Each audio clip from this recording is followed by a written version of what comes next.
श्री अडवाणी जी, हमारे राष्ट्रीय अध्यक्ष आदरणीय राजनाथ सिंह जी,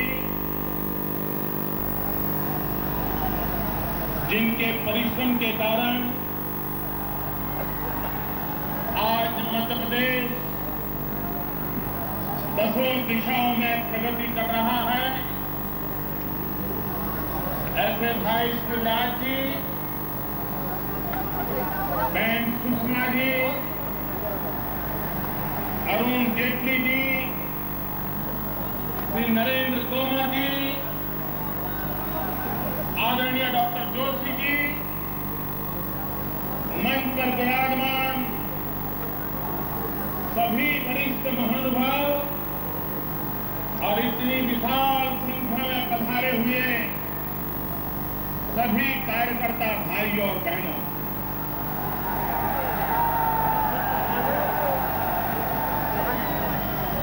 सार्वजनिक जीवन में सभाओं को संबोधित करने का अवसर बहुत बार मिलता है। कार्यकर्ताओं की मीटिंग, कार्यकर्ताओं के सम्मेलनों में भी जाने का अवसर मिलता है, लेकिन भाइयों बहनों, आज मध्य प्रदेश भारतीय जनता पार्टी ने करके दिखाया है, वो शायद किसी के बस का रोक नहीं।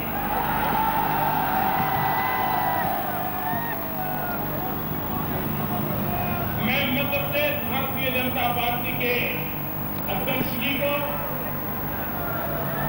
मुख्यमंत्री जी को, उनकी पूरी टीम को और पार्टी के लक्षाधिक कार्यकर्ताओं को अभिनंदन करता हूं, वंदन करता हूं। उन्होंने आज संगठन शास्त्र का एक नया आयाम सिद्ध कर दिया है और इसलिए आप सब अभिनंदन के अधिकारी हैं, बधाई के अधिकारी हैं। भाइयों बहनों, मैं सोच रहा था कि पंडित दीनदयाल उपाध्याय जी को उत्तम से उत्तम श्रद्धांजलि क्या हो सकती, तो कौन सा तरीका हो सकता है जिस तरीके से हम पंडित दीनदयाल उपाध्याय जी को हम श्रद्धांजलि दें। मैं मानता हूं मध्य प्रदेश भारतीय जनता पार्टी ने, आप सब कार्यकर्ताओं ने सारे देश को एक नई राह दिखाई है कि पंडित दीनदयाल जी को इससे बढ़िया कोई उत्तम श्रद्धांजलि नहीं हो सकती, क्योंकि वो जीवन भर संगठन के विस्तार के लिए, कार्यकर्ता के विकास के लिए, पार्टी की प्रगति के लिए अपना पल पल इस संगठन को समर्पित किया। चढ़ाई बेटी, चढ़ाई बेटी, चढ़ाई बेटी, ये जिस महापुरुष ने जी करके सिखाया था और हिंदुस्तान के नक्शे, राजनीतिक नक्शे कदम पर जब हमारा नाम निशान नहीं था, उस समय हर कार्यकर्ता के दिल में आशा और विश्वास का संचार करने का पवित्र कार्य जिस महापुरुष ने किया था, उनकी आज जन्म जयंती पर इतना बड़ा समागम मैं समझता हूं, ये पंडित दीनदयाल जी को मध्य प्रदेश के द्वारा दी गई उत्तम से उत्तम श्रद्धांजलि है और इसलिए मैं आपको भी वंदन करता हूं। भाइयों बहनों, मुझे पंडित दीनदयाल जी के दर्शन करने का सौभाग्य नहीं मिला, लेकिन कुशाभाव की उंगली पकड़ करके चलने का सौभाग्य मिला और कुशाभाव को देख करके लगता था कि पंडित दीनदयाल जी की संगठन की कार्यशैली क्या होगी। पंडित दीनदयाल जी ने एक एक कार्यकर्ता को जोड़ करके इतना संगठन का बड़ा ताकत कैसे पैदा की। भारतीय जनसंघ के जन्मदाता डॉक्टर श्यामा प्रसाद मुखर्जी ने एक बार कहा था कि अगर मेरे पास 2 दीनदयाल हो तो मैं हिंदुस्तान की राजनीति का नक्शा पलट दूंगा। आप कल्पना कर सकते हैं वो दीनदयाल जी कितने तीव्रदृष्टा होंगे, कितने सामर्थ्यवान होंगे कि जिनके लिए श्यामा प्रसाद मुखर्जी ने ये शब्दों की रचना की। भाइयों बहनों, मैं आज पंडित दीनदयाल उपाध्याय जी की जन्म जयंती पर आपसे बात कर रहा हूं तब हम कार्यकर्ताओं को स्मरण होना चाहिए कि 2015 और 2016 पंडित दीनदयाल उपाध्याय जी की शताब्दी का वर्ष है। हम आज संकल्प करें कि हम पंडित दीनदयाल उपाध्याय जी की शताब्दी किस प्रकार से मनाएंगे। पंडित दीनदयाल उपाध्याय जी की शताब्दी मनाने का हमारा संकल्प क्या होना चाहिए। भारतीय जनता पार्टी के कार्यकर्ता के नाते मैं भी आप ही की तरह एक छोटा कार्यकर्ता हूं। हम सब कार्यकर्ताओं के मन में सपना होना चाहिए कि 15-16 में जब देश और दुनिया पंडित दीनदयाल उपाध्याय जी की जन्मशती मनाएगी तब हिंदुस्तान के शासन पर भारतीय जनता पार्टी का राज होगा। जब देश पंडित दीनदयाल उपाध्याय जी की जन्मशती मनाएगा तब हिंदुस्तान के अधिकतम राज्यों में भारतीय जनता पार्टी की सरकार होगी और हमारी सभी सरकारें पंडित दीनदयाल उपाध्याय जी के एकांत मार्गदर्शन को लेकर के, दरिद्र नारायण की सेवा का संकल्प लेकर के, अंत्योदय के कल्याण की कामना लेकर के भारत के भाग्य को उज्जवल बनाने के काम में कुछ शताब्दी से एक नई प्रेरणा लेकर के हिंदुस्तान के नए युग का आरंभ करेंगे। ये श्रद्धांजलि देने का संकल्प करने का आज दिवस है। भाइयों बहनों, मध्य प्रदेश में भारतीय जनता पार्टी के विजय के संबंध में मुझे रत्ती भर आशंका नहीं। मैं शिवराज जी को कई वर्षों से जानता हूं। मुझे मध्य प्रदेश में संगठन का कार्य करने का सौभाग्य मिला। मध्य प्रदेश का कोई विधानसभा क्षेत्र ऐसा नहीं होगा जहां मुझे जाने का अवसर न मिला हो जब मैं संगठन का काम करता। कैलाश जी के पटवारी जी के मार्गदर्शन में शिवराज जी के साथ कंधे से कंधा मिला करके मैं मध्य प्रदेश के गांवों में घूमता था। भाइयों बहनों, मुझे पहली बार जब शिवराज जी का भाषण सुनने का अवसर मिला, आज उस बात को करीब 20 साल से अधिक समय हो गया। मैं शिवराज जी को सुनने के लिए गया था। शायद शिवराज जी को याद होगा नहीं, मुझे मालूम नहीं। एकात्म मानव दर्शन पर वे व्याख्यान देते थे उस समय, और एकात्म मानव दर्शन पर धारा प्रवाह जब शिवराज जी बोलते थे तो हम जैसे लाखों कार्यकर्ताओं को पंडित दीनदयाल उपाध्याय जी को समझने का एक सही रास्ता मिल जाता। उनके विचारों में स्पष्टता होती थी, लेकिन उससे भी ज्यादा पंडित दीनदयाल जी के हृदय में अंत्योदय की जो कामना थी, गरीबों के कल्याण की जो कामना थी, जो मैं उनके भाषणों में सुनता था, मैं आज गर्व से कहता हूं कि शिवराज जी 25 साल पहले जो बोलते थे, सरकार में आने के बाद उस एक एक शब्द को धरती पर उतार करके गरीबों का कल्याण का काम किया।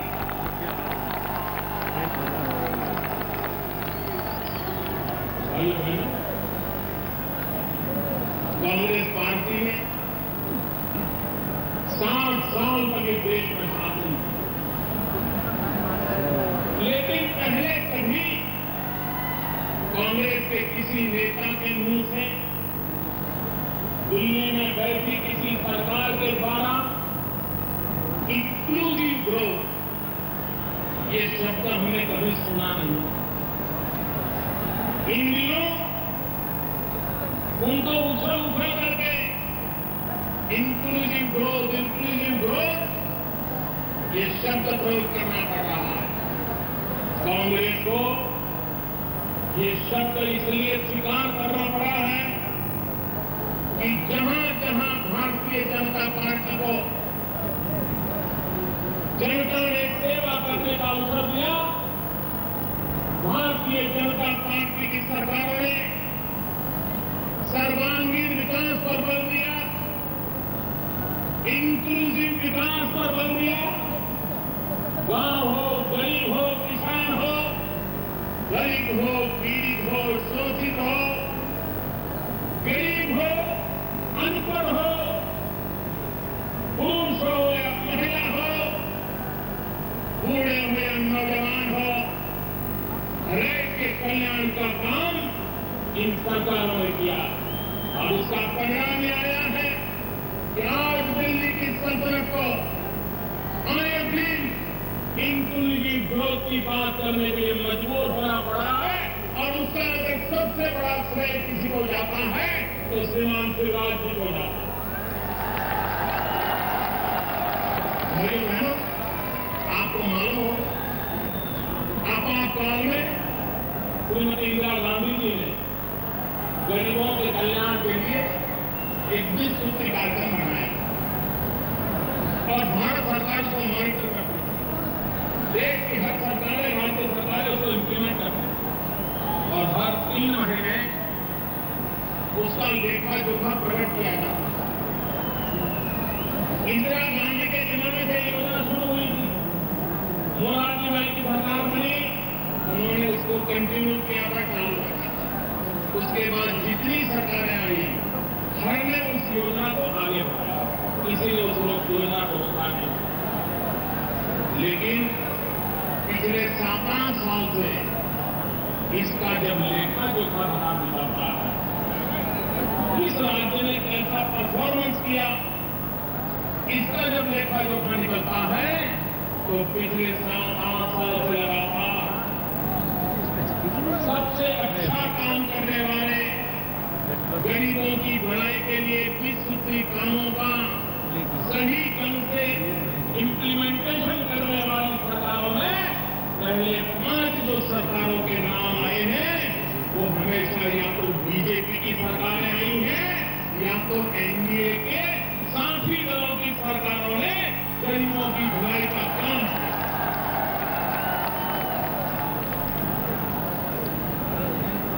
कांग्रेस की एक भी सरकार पिछले 9 साल में गरीबों की भलाई के एक भी काम में हिंदुस्तान के अंदर अच्छी स्थिति में काम नहीं किया है। एक बार मेरे से गलती हो गई, मैंने ये बात हमारी मुख्यमंत्रियों की मीटिंग में बता दी।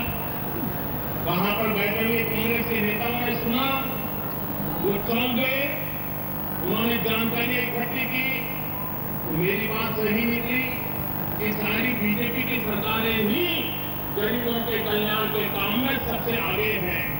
तो कांग्रेस ने क्या किया, आप कल्पना नहीं कर सकते दोस्तों। दिल्ली में बैठी हुई सरकार ने अपने राज्यों को तो अच्छा कर दिखाने के लिए नहीं कहा, उन्होंने क्या किया, हर 3 महीने जो लेखा जोखा लेते थे, जो सार्वजनिक किया जाता था, वो करना बंद कर दिया ताकि कांग्रेस की बेइज्जती बंद हो जाए। आपके मुंह में इंक्लूसिव क्रांति को बस शोभा नहीं है। भाइयों बहनों, आप देखिए यहां कांग्रेस के पास पटवा जी के बाद 10 साल कांग्रेस के पास सरकार रही और पटवा जी ने कैलाश जी ने जिस प्रकार से मध्य प्रदेश को नई ऊंचाइयों पर ले जाने के प्रयास किए थे, जो सफल योजनाएं बनाई थी, मध्य प्रदेश चुनाव राज्य से बाहर निकलने के लिए छटपटा रहा था। पटवा जी की सरकार कुछ न कुछ करके प्रयास कर रही थी, लेकिन अचानक उस सरकार को जाना और बाद में कांग्रेस की सरकार 10 साल रही। जो काम पटवा जी करके रहे थे, वो सारे कामों को मिट्टी में मिला दिया। मध्य प्रदेश से फिर से चुनाव राज्य बना के छोड़ा, लूट चली हो। मैं मध्य प्रदेश की जनता से कहना चाहता हूं, मैं आग्रह करना चाहता हूं, पटवा जी की सरकार के बाद आपसे चूक हो गई और आपने ये मध्य प्रदेश कांग्रेस के हवाले किया। 10 साल में कांग्रेस ने मध्य प्रदेश को तबाह कर दिया, बर्बाद कर दिया। आज शिवराज जी के नेतृत्व में मध्य प्रदेश कुछ खड़ा हुआ है, अपनी जगह पे दौड़ने के लिए तैयार हो गया है। आज मध्य प्रदेश हिंदुस्तान के समृद्ध राज्यों की स्पर्धा में आगे निकलने के लिए प्रतिबद्ध हो गया है। ऐसे समय अगर कोई चूक हो गई, कोई कमी रह गई, तो भाइयों बहनों, ये कांग्रेस पार्टी 10 साल से भूखी पार्टी है।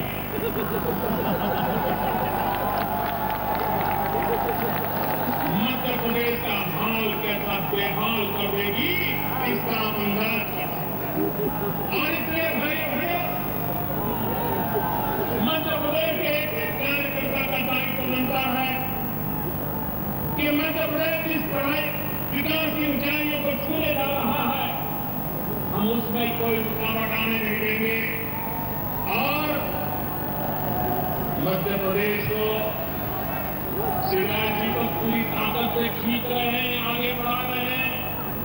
भारतीय जनता पार्टी का एक कार्यकर्ता विकास के फल गरीब के घर पहुंचाने के लिए एड़ी चोटी का जोर लगा रहा है। लेकिन मुसीबत ये है कि दिल्ली की सरकार शिवराज जी को चैन से बैठने नहीं देती। आए दिन अड़ंगे का कोई अच्छी योजना लेकर के जाए, दिल्ली की सरकार उस योजना को न होने के लिए हर प्रकार के कारनामे करती है। भाइयों बहनों, दिल्ली में अटल जी अडवाणी को नहीं भरता, लेकिन कभी हिंदुस्तान की किसी तरह की सरकार ने अटल जी अडवाणी जी की सरकार के लिए शिकायत नहीं की। यहां बैठे हुए अनेक लोग दिल्ली में एनडीए की सरकार में मंत्री थे। हिंदुस्तान के विरोध विपक्ष की सरकारों ने भी कभी एक बार भी शिकायत नहीं की थी कि एनडीए के कारण हमारे राज्य को परेशानी हो रही। भाइयों बहनों, आज दिल्ली की सल्तनत हिंदुस्तान के उन राज्य जिन राज्यों ने कांग्रेस को वोट नहीं दिया है, उन जनता को जितनी परेशानियां कर सकती है, उसे करने में कोई पीछे नहीं रहती है। आज मध्य प्रदेश में अगर कोई कठिनाइयां है, तो उस कठिनाइयों का कारण ये दिल्ली की सल्तनत है। उदाहरण देता हूं, जब कांग्रेस ने मध्य प्रदेश को बीमारू बनाया, तब मध्य प्रदेश में 3000 मेगावाट बिजली का भी उत्पादन नहीं हुआ। सोचिए मित्रों, इस देश में पॉलिटिकल पंडित सोचिए, भाजपा की सरकारें क्या काम कर सकती है, शिवराज जी क्या काम कर सकते हैं, क्या सोचिए। मित्रों, जब चुनावी राज का नेतृत्व कांग्रेस करती थी, इस राज्य में 3,000 मेगावाट बिजली नहीं होती थी। ये 50 साल में कांग्रेस जो नहीं कर पाई, उससे 3 गुना काम शिवराज जी ने 10 साल में कर दिया। 10,000 से अधिक मेगावाट बिजली आज हो। लेकिन मैं एक और बात कहना भाइयों बहनों, सरदार सरोवर डैम गुजरात में बना है। मां नर्मदा के पानी के भरोसे गुजरात जी रहा। वो हमारा जीवन है, मध्य प्रदेश से आता है। आप मध्य गुजरात में नर्मदा योजना तेज गति से आगे बढ़े, इसके लिए शिवराज जी ने जितनी मेहनत की, विस्थापितों को बचाने के लिए जो काम किया, वो अभूतपूर्व था। अगर कांग्रेस की सरकारों ने काम पहले किया होता तो आज वो सरदार सरोवर डैम का काम सबका पूरा हो गया। नहीं होगा। लेकिन भाइयों बहनों, मुझे एक बात कहनी है, अब उस सरदार सरोवर डैम पर गेट लगाने बात। अगर गेट लग जाते हैं तो जो बिजली का उत्पादन बढ़ेगा, उसमें से अकेले मध्य प्रदेश को, भाइयों बहनों जरा समझ के से सुनिए, अगर गुजरात में सरदार सरोवर डैम पर गेट लग जाते हैं तो जो बिजली उत्पादन होगी, उसमें से अकेले मध्य प्रदेश को 800 मेगावाट बिजली मुफ्त में मिलेगी। लेकिन चूंकि ये बिजली मध्य प्रदेश को मिलने वाली है, इसलिए दिल्ली में बैठी हुई सल्तनत वो गेट लगाने की परमिशन नहीं दे रही है। मैं पूछना चाहता हूं दिल्ली की सल्तनत को, क्या मध्य प्रदेश की जनता ने आपको चुनाव में हरा दिया? इसकी सजा आप मध्य प्रदेश की जनता को दे रहे हो? अरे दिल्ली की सल्तनत में ताकत हो तो लड़ना है तो हम नेताओं से लड़े, हम कार्यकर्ताओं से लड़े, मध्य प्रदेश की जनता को दुखी न करें, उनके अधिकारों को छीन लें। ग्रामीण सड़क का काम मध्य प्रदेश में हो नहीं रहा है। क्यों? दिल्ली की सरकार कांग्रेस के राज्यों को जितने पैसे देती है, उससे आधे पैसे भी भाजपा शासित राज्यों को देने को तैयार है। क्यों? अगर सड़कें तो अच्छी बन गई तो वाहवाही इस राज्य की हो जाएगी, और इस डर से मध्य प्रदेश की जनता को पीड़ित करने का काम ये दिल्ली की कांग्रेस के नेता कर रहे हैं, कांग्रेस की सरकार कर रही है। गरीबों के इंदिरा आवास, क्या मध्य प्रदेश के गरीबों को आवास मिलना चाहिए? जरा मुझे पूरी ताकत से जवाब दो, क्या मध्य प्रदेश के गरीबों को आवास मिलना चाहिए? गरीब से गरीब को भी घर मिलना चाहिए। दिल्ली सरकार केरल के तो गरीबों को पैसा देने को तैयार है, क्योंकि वहां कांग्रेस की सरकार है। मध्य प्रदेश की सरकार को पैसे देने को तैयार नहीं, क्योंकि वो शिवराज जी की सरकार है, भाजपा की सरकार है।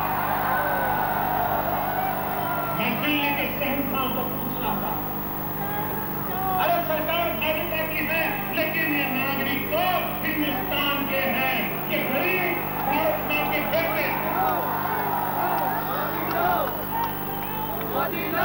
उनका दुखी कांग्रेस पार्टी सिवाय राजनीति कुछ नहीं समझता। भाइयों बहनों, आप लोग चुनाव की तैयारी कर रहे हो ना? चुनाव की तैयारी कर रहे हो ना? जोरों से कर रहे हो ना? लेकिन आप मेरी एक बात लिख रही है, इस बार मध्य प्रदेश में,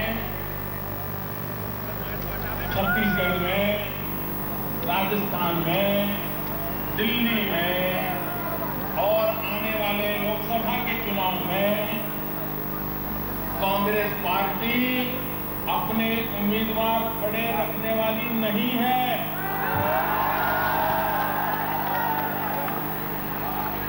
अगला चुनाव कांग्रेस नहीं लड़ेगी, अगला चुनाव सीबीआई लड़ने वाली है, सीबीआई। कांग्रेस में भाजपा से भिड़ने का दम नहीं रहा। उन्होंने सीबीआई को मैदान में उतारा है और कांग्रेस के नेता कान घूम करके सुन लें।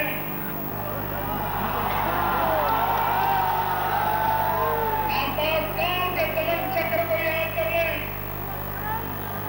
आपातकाल के दमन चक्र को इस देश की जनता ने चुन चुन करके हिसाब चिट्ठे किया था। अगर आप और आपकी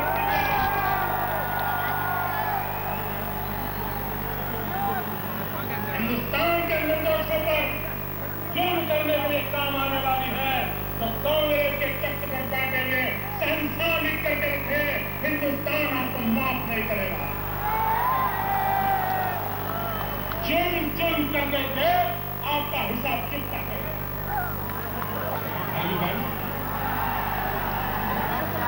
अभी शिवराज जी घोटालों का एबीसी सुना रहे, ए टू जेड कैसे कैसे घोटाले हुए उसका नाम सुना रहे। लेकिन अगर आंकड़ों में ये कितने पैसे होते हैं, ये कितने रुपये हड़प कर दिए गए हैं, ये अगर हम भोपाल से लिखना शुरू करें, अगर हम भोपाल में एक लिखे और फिर जीरो करते करते करते आगे बढ़े तो दिल्ली जनपद तक आखिरी जीरो पहुंचेगा। इतने अरबों करोड़ों का, इतने अरबों करोड़ों रुपए का नाम आ गए आगे बढ़ा। चुनाव पहले भी आए, जय पराजय पहले भी हुए, लेकिन मेरे कार्यकर्ता भाइयों बहनों, इस चुनाव में आपको तय करना है। आप तो गरीबी में पैदा हुए होंगे, आपको तो शिक्षा पाने में कठिनाई आई होगी, आपको बीमारी में दवाई प्राप्त करना कठिन हुआ होगा, लेकिन क्या आप अपने संतानों को गरीबी में रहने के लिए मजबूर करना चाहते हो?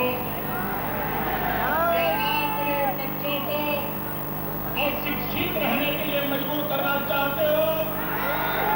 क्या आप अपने बच्चों को बीमारी में दवाई न मिले ऐसा चाहते हो? क्या आप चाहते हो कि गरीब को घर में मिले? अगर आप ये नहीं चाहते हो तो चुनाव में मतदान इंसानी कठिनाइयों से मुक्ति के लिए मतदान करना, आपकी भलाई के लिए मतदान करना। भाइयों बहनों, आज जितने सर्वे आते हैं सारे सर्वे भाजपा के पक्ष में आते हैं। आज जितने सर्वे आते हैं शिवराज जी की वाहवाही हो रही है, रमन सिंह जी की वाहवाही हो रही है, वसुंधरा जी की वाहवाही हो रही है, हमारे एक एक राज्य के नेताओं की वाहवाही हो रही है। चारों तरफ भाजपा का जयकारा चल रहा है। सब लोग कहते हैं इस बार तो भाजपा की आंधी है।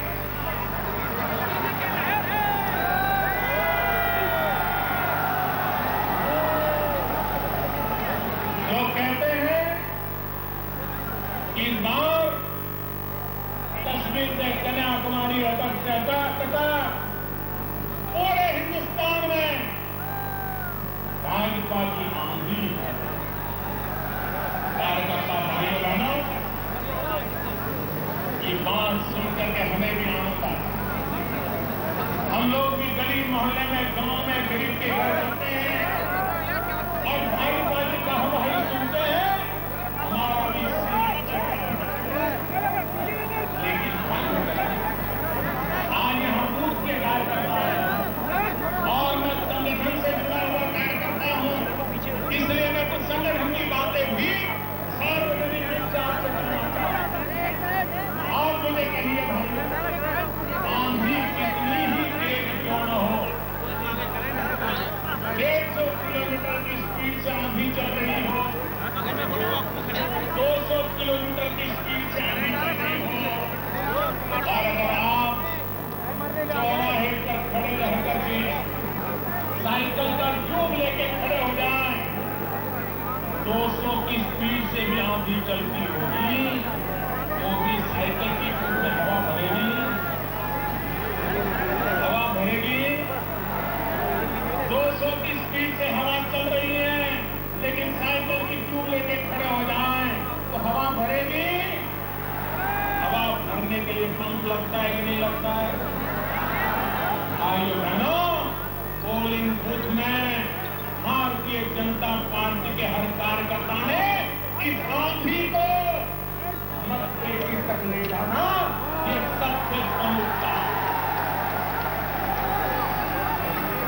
मतपेटी भरेगी कार्यकर्ताओं के पुरुषार्थ से, मतपेटी भरेगी कार्यकर्ताओं के संपर्क से, मतपेटी भरेगी कार्यकर्ताओं के सामान्य मानव के विश्वास से। और इसलिए इतनी बड़ी मात्रा में हमारे खुद के कार्यकर्ता जब लोग इस देश में महात्मा गांधी की चर्चा सबने की, आए दिन महात्मा गांधी के नाम का चर्चा, लेकिन महात्मा गांधी का एक सपना अधूरा है। महात्मा गांधी की इच्छा अभी उसे पूरा करना बाकी है। करेंगे भैया?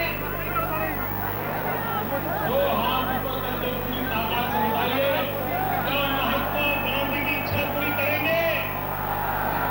महात्मा गांधी का सपना पूरा करेंगे?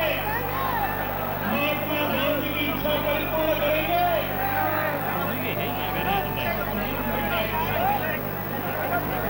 ऐसे ही भाइयों बहनों, महात्मा गांधी जी के जीवन के अंतकाल में इच्छा थी इस देश भर से कांग्रेस को मुक्ति दी। महात्मा गांधी की इच्छा थी हिंदुस्तान से कांग्रेस को खत्म कर दिया जाए, लेकिन कांग्रेस के लोगों ने महात्मा गांधी की इच्छा पूरी नहीं की। महात्मा गांधी की इच्छा पूरी करने का जिम्मा ये लाखों कार्यकर्ता हमारे सर पर है। करेंगे, करेंगे, करेंगे। और भाई बहनों, अगर महात्मा गांधी का सपना पूरा करने का मतलब होता है कांग्रेस मुक्त हिंदुस्तान, इस देश को कांग्रेस से मुक्त करना है, कांग्रेस के वर्क कल्चर से मुक्त करना है, कांग्रेस के कारनामों से मुक्त करना है, कांग्रेसी करप्शन से मुक्त करना है, भाई भतीजे बात से मुक्त करना है, लोकतंत्र की सही रूप में प्रस्तावित करने के लिए महात्मा गांधी के सपनों को पूरा करने के लिए काम। अगर हिंदुस्तान को कांग्रेस से मुक्त बनाना है तो भाइयों बहनों, हमारा काम है हमारे पोलिंग बूथ को कांग्रेस मुक्त पोलिंग बूथ बनाइए।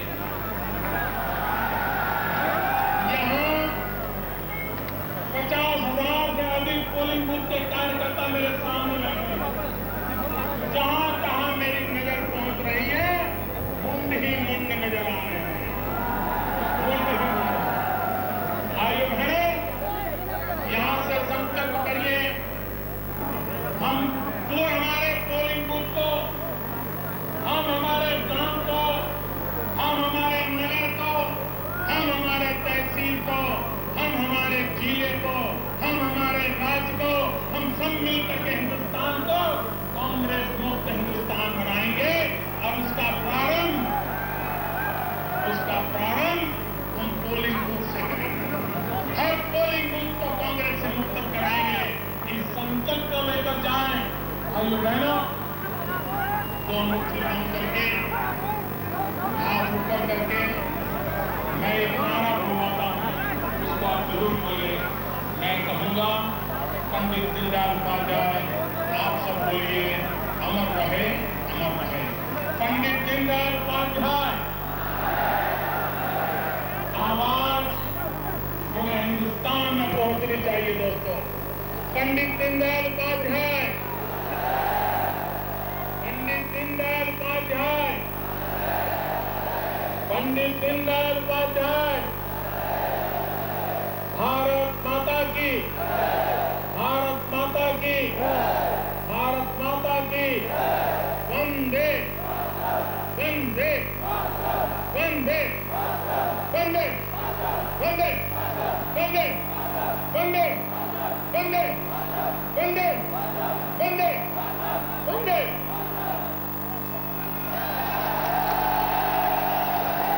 बहुत बहुत धन्यवाद भारतीय जनता पार्टी के राष्ट्रीय नेतृत्व को, उन्होंने हम सबका मार्गदर्शन किया। कार्यकर्ता तो कश्मीर से कन्याकुमारी तक आंधी दिख रही है और एक बार फिर से नरेंद्र मोदी लाल कृष्ण आडवाणी के चरण छूते हुए भाषण के बाद सभी खड़े हुए जब वो वापस पहुंचे अपनी सीट पर। इससे उस कद का अंदाजा लगाया जा सकता है जो भारतीय जनता पार्टी में नरेंद्र मोदी का हो चुका है, प्रधानमंत्री उम्मीदवार। और अब सभी को स्वीकार करना ही होगा और वही स्वीकार्यता दिख रही है पार्टी में। कन्याकुमारी से लेकर कश्मीर तक